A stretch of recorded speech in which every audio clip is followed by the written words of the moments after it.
The existence of female custodian guards is an impossibility. Not merely because any female custodians have never at any point been mentioned, alluded to, or visually represented in any form up until, well, last week, but also because the existence of female custodians would destroy the entire future of the custodian guards. Make no mistake, no exaggeration, the presence of female custodian means, in law, the destruction of the custodian guard. And today, we are going to talk about that, and precisely why it is the case. Because, whilst I absolutely abhor and loathe virtually all new Warhammer 40k lore, I have come to the conclusion that to better appreciate the old lore, we do sometimes need to illuminate just how awful the new is. And sure, considering the quality of recent lore, that seems like a rather pointless undertaking. The idea that this might somehow lead to superior storytelling, a far-fetched one, particularly when one understands the true reason for why we now have female custodes, the reason why female space marines are inevitable. However, whilst this may indeed be a fruitless task, a hopeless endeavor, a true Sisyphean undertaking, where the best we can possibly hope for is to see our collective metaphorical boulders roll right down back hill again. Well, is that not a perfect metaphor for the Imperium of man as well? It is beset by chaos-worshipping heretics, subversive Tyranid gene-stealer cults, and an endless number of vile, abhorrent Xenos creatures, whose most dearly held wish is to see the entirety of humanity, our species at large, either murdered or reduced to a state of slavery. And yet the Imperium fights on. Every day, every battle, every guardsman, every space marine, every tank, and every warship continue to struggle on against the seemingly inevitable, against the innumerable hordes of chaos and the perfidious influence of alien species. If the Imperium can stand in the face of such threat and choose to fight, what possible excuse could we have not to? And so, for the first time since the Gathering Storm, I'm going to cover new law. Specifically, Games Workshop's attempt to justify the introduction of female custodes. Now, the female custodes were first announced about a year or so ago.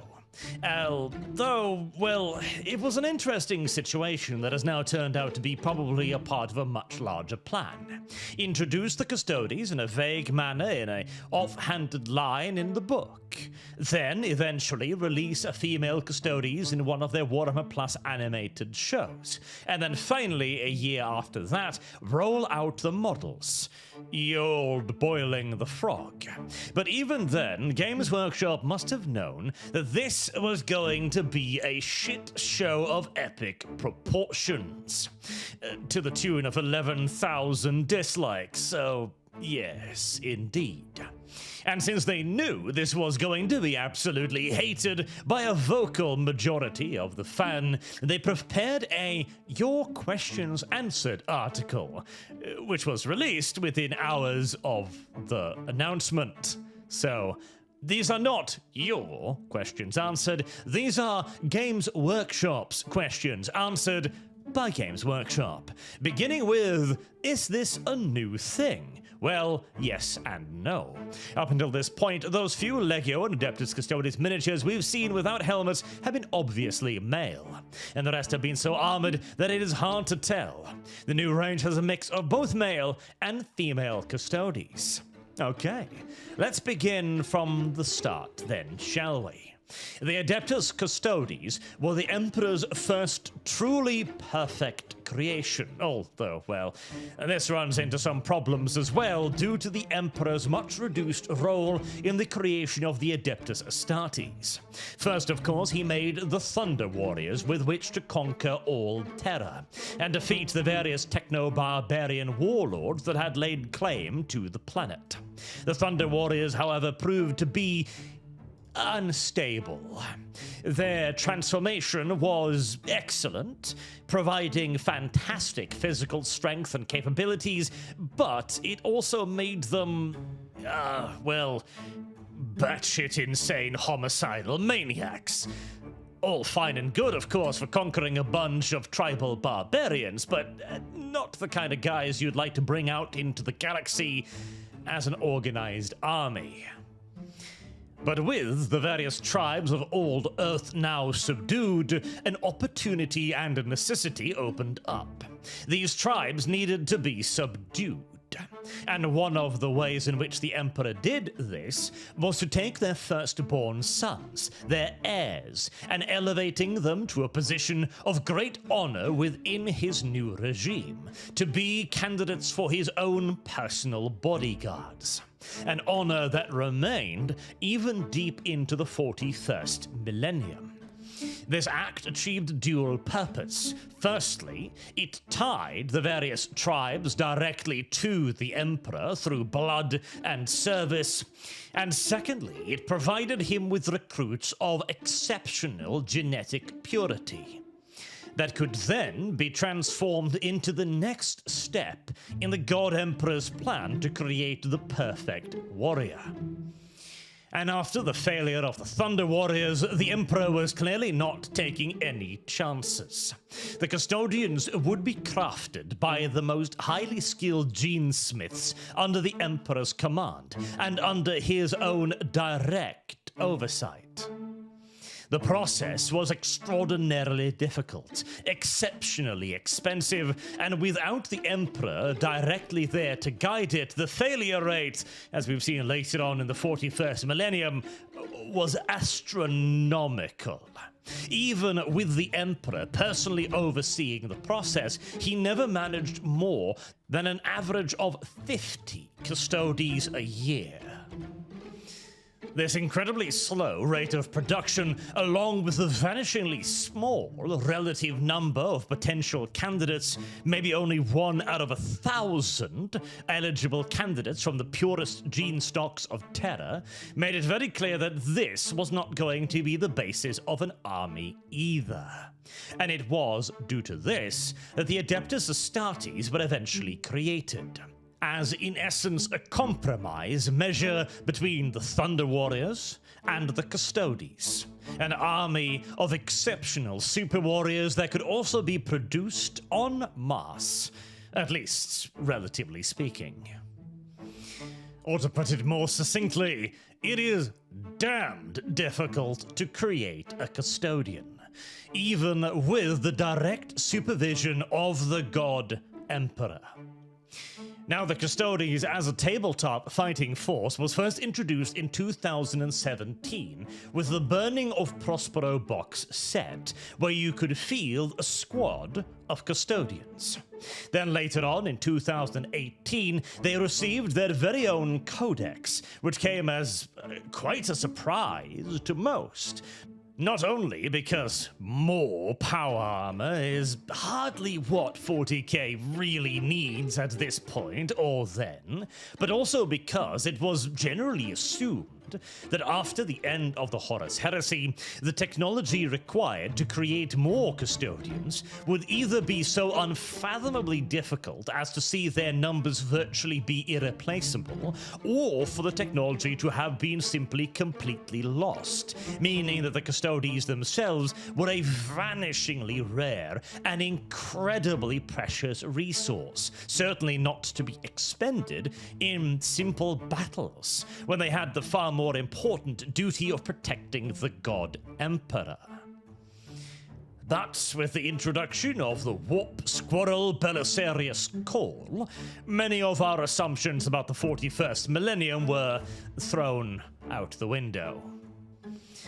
And after their release, the Custodian Guard has had a rocky history, to put it mildly, with periods of absolute utter OPness followed by utter worthlessness, in addition to having primarily resin models.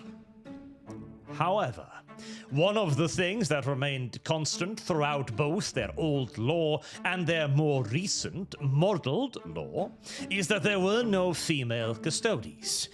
They were not mentioned in the lore, they had no models, and indeed, the Custodes were presented quite specifically and explicitly as a brotherhood made up of the noble sons of Terran houses. So to answer GW's own question, yes, this is a new thing, this is a retcon, and it is a major one that goes far beyond simply just providing a female option to the Custodes. This is one of those changes that directly and severely undermines the very fundaments of the Warhammer 40,000 universe, which, again, we'll get to a little bit later. The only way this could not have been new, as in not a retcon at least, would be if the Custodes, the female ones, were a new invention of the 41st millennium, which, well, would simply be absurd and utterly idiotic. Listen, the Emperor himself managed on average 0.1 custodians per day. That is already a very low rate, far too low to start experimenting with a brand new genetic basis, a female over a male. After the God Emperor's internment upon the Golden Throne, seeing as it took 9,000 odd years to bring the Custodes back to full strength, that means that after the Emperor's passing, the Imperium was producing on average 0.002 custodians per day. The idea that in the middle of that sort of production rate, that sort of failure rate of aspirants that are already 1 in 1,000 to begin with, the idea that they would decide, hey, why don't we experiment with a completely new base material, a female, without the Emperor to guide us, is utter and complete lunacy. And seeing as we now also have female Custodes in 30k in the Horus Heresy, we know that, like Games Workshop's Gaslight said, there have always been female Custodes, except for the fact that in the course of 38 years of Games Workshop lore, a female Custodes has never once been mentioned, has never once been depicted, and has never once been modeled. No, this is obviously a lore retcon, and is obviously a brand new thing. The next question is, have you changed the lore? I thought all Space Marines and Custodes were male. Now, as we just covered on, yes, they have changed the lore, and the reason why they're suddenly asking 2 questions is hoping that you'll ignore the first one by answering the second one, by saying Space Marines are all male. And it is fascinating to me how much pains Games Workshop goes to reaffirm this again and again. No doubt because they only want one massive blowout disaster on their hands at a time. Although, female Space Marines are already inevitable. If they can do this to the Custodes, they will do it to the Astartes, eventually. It's just a question of how much pressure Amazon needs to place on them first. And I do love the first paragraph. We're not going to go too much into this because it's not the Custodes, but, quote, lore-wise, the Space Marines are made from human males, willing aspirants or unwilling conscripts on the cusp of adolescence. They are subject to a series of horrific trials, and the strongest emerge as remorseless killers. Their humanity is stripped away so they can serve as living weapons in the Emperor's armies. There are no female Adeptus Custodes, end quote.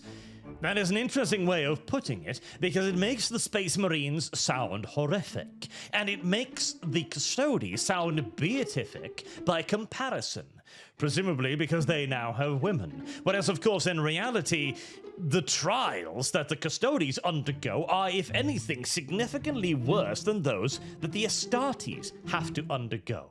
The failure rate of Custodes are astronomically higher than those of Astartes, and they come out as significantly more remorseless killers than the Space Marines do. The Custodes are exposed to tens of thousands of hours of psycho-indoctrination to make sure they are the most unwaveringly loyal troops in the Imperium. If anything, the Custodes are even less human than the Space Marines, and yet suddenly we are ignoring that. The only reason why we would possibly wish to do so is for the good old-fashioned politics, which, also, make no mistake whatsoever, female Custodes are a political decision. They were introduced for political reasons, or for simple greed, as Amazon were probably the ones who demanded for them to be created. But let us move on to the most interesting part of GW's Q&A. Quote, but aren't the Custodes made from the sons of Terra noble houses? End quote. A reasonable question, GW, seeing as that is what you wrote in your own lore. What is the answer to that, I wonder? Some of them are, yes, the Emperor is all about symbolism and authority, so those pre-unification patriarchal houses that passed their kingdoms down to firstborn sons had those sons taken away and remade as guardians of the Emperor. That is still true, but that was not the only source of recruitment. Other methods might have been equally overt, others far more secretive. Noble daughters could also have been taken, and at some point you run out of noble houses, even after you've conquered all of Terra. The inexorable war machine of the Imperium still requires a constant churn of recruits. End quote. Now, skipping past how unfathomably insulting it should be to anyone to say that the God Emperor's most favored sons are merely just recruits to be churned up by the Imperial war machine, as if they were any other grunt. Again, let's ignore that for a second. Some point, you run out of noble houses, is the argument. Okay, now that is indeed a fair one, but this is also a universal one.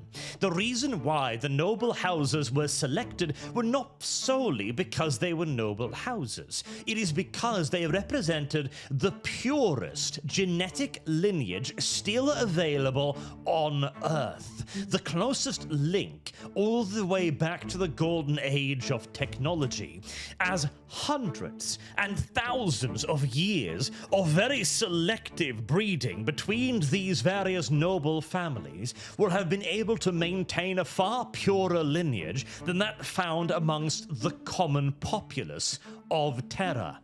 That is why they recruit from the sons of noble houses. That is why they don't just grab anyone off the street. So no, there aren't going to be other sources of recruitment, male or female. And, okay, let's move on from the logic that you will eventually run out of noble houses as well. Very well. Now, what do you think makes you run out of noble houses? Recruiting the males or recruiting the females? You know, the ones who produce the future heirs of noble houses. And this is where we get to the point that female custodes will destroy the custodes. In total, will wipe them out, will irreversibly destroy them. Namely, the simple biological difference between a man and a woman. This is a fact well known to everyone, except for people who are actually literally insane, or completely unaware of basic biology taught during your preschool years. But as we have now also quite self-evidently demonstrated that this basic biological fact is no longer common knowledge, allow me to give you a second-grade sex ed class. You see, the male human can ejaculate many times and can potentially pump his baby batter into a dozen women every week. Continuously, every week for 40 years. Quite possibly a fair bit more than that, too. Meanwhile, a woman, you see, no matter how many times she is baby battered, can actually only carry one child at a time. You know, we're bearing for exceptional circumstances like twins or triplets. The average is 1. And they can only do this once every 9 months. Another basic biological fact that we have apparently forgotten. Even were we to use noble women as nothing more than pure breeding factories from the age of 12 and up to 35, where the odds of becoming pregnant and having a successful pregnancy starts dropping off fast, you could maybe get a total of 20 to 30 children out of them on average. Meanwhile, a man, given holidays and 2 days off per week, can still put 260 buns in 260 ovens every year, or at least 260 attempts. That is nearly 6,000 buns over the same period of time as the woman's 20 to 30 pregnancies. This all goes to say that you need a lot more women than you do men for the maximum production of children. In fact, by this math, this logic, a woman is 200 times more valuable from a breeding point of view than a man is. And so, the decision to take the women that are 200 times more important than the men out of that breeding pool to give you one custodes. No, more correctly, to give you a 1 in 1,000 chance of producing one custodes is utterly, mentally deranged. It is crazy beyond measures. The payoff is nowhere even remotely close to the risk. And even worse than that is the cost. Let us assume that the creation of a custodes is again about a 1 in 1,000 shot. That means that on average, to create one female custodes, you need 1,000 women. If those 1,000 women were producing, say, 10 children over the course of their life, that is 10,000 children that haven't been born, that haven't been introduced into the gene pool. No wonder you're running out of noble houses. You are actively murdering them. Given the same conversion standards, that's 10 potential male custodes candidates right there. Or even if we write out half of them as women, that is 5 custodes candidates that you have traded in for one diversity hire. Why on God's good green earth would any war machine in dire need of men and material, that is, in Games Workshop's own words, actively running out of sources of replenishment, choose one woman over 5 men, not to mention the additional increases in other personnel. Those 10,000 children would have been other noble women, producing yet further children. They would be producing soldiers, administrators, officers, and the countless other members of society that the Imperium needs. This is why female custodians will destroy the custodian order. It is actively draining the gene pool that it is dependent upon. Again, only the most genetically pure have a chance of becoming a custodian guardsman, and you are destroying that gene pool by siphoning out of it the single most valuable resource in it: genetically pure women. This is a self-destructive measure, an idiotic measure, whose only sole singular value would be diversity, would be equality, representation, and modern-day values that do not exist in the 41st millennium. To the point where even if there was a way to create female Astartes, the Administratum would surely forbid their creation for the simple reason that, yet again, their creation costs the Imperium a far greater resource, a resource in an order of magnitude greater than the creation of a female Custodes would give the Imperium. And finally then, the last question Games Workshop asks itself: how different are the male and female Custodes?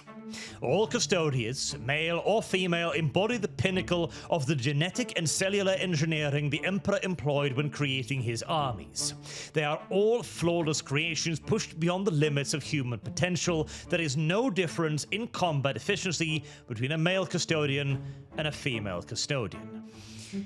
And yet again, we return to simple biology. Men and women are not equally strong. In fact, the difference is significant. On average, men have 50% more muscle mass than women. 50%. Now, if we are assuming that the process through which you create a Custodes can simply add another 50% muscle mass onto the female form to reach parity with the male form before the enhancement process even begins, why not simply add that additional 50 onto the already superior male chassis instead? And the only reason not to is the same reason why we are arguing for female Space Marines in the first place. Space magic. It just works that way. Because, etc. As there is simply no reason whatsoever, if your goal is to create the strongest warrior, why you would start with the weakest chassis. But this is a discussion that has been had many, many times before. The simple answer is it was done for political reasons. It will continue to be done for political reasons. And the explanation for it will, just like these Games Workshop questions to Games Workshop, be complete and utter ass pulls that any amount of knowledge about even basic human biology would be able to defeat with 5 minutes of thinking.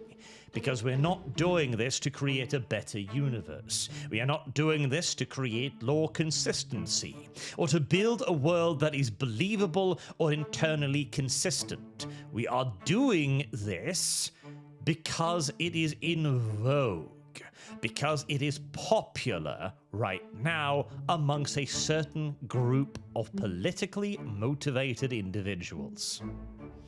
And unfortunately, Games Workshop is quite clearly more than happy to sacrifice their universe in order to get in with this group, Or, more likely, quite simply, in order to satisfy the Amazon head honchos, who are even right now looking at 40k like the next big thing since Star Wars. And the GW CEOs and leaders are looking at Amazon like exactly what Amazon is. The singular biggest payday any GW CEO has ever seen in their entire life. So yeah, the new law sucks. The justifications are shit. And it's not going to be getting a whole lot better anytime soon. But at least now, you know why it's so shit. Until next time, I have been Arch. Thank you very much for listening, and I do hope to see you all again soon. Have a good day.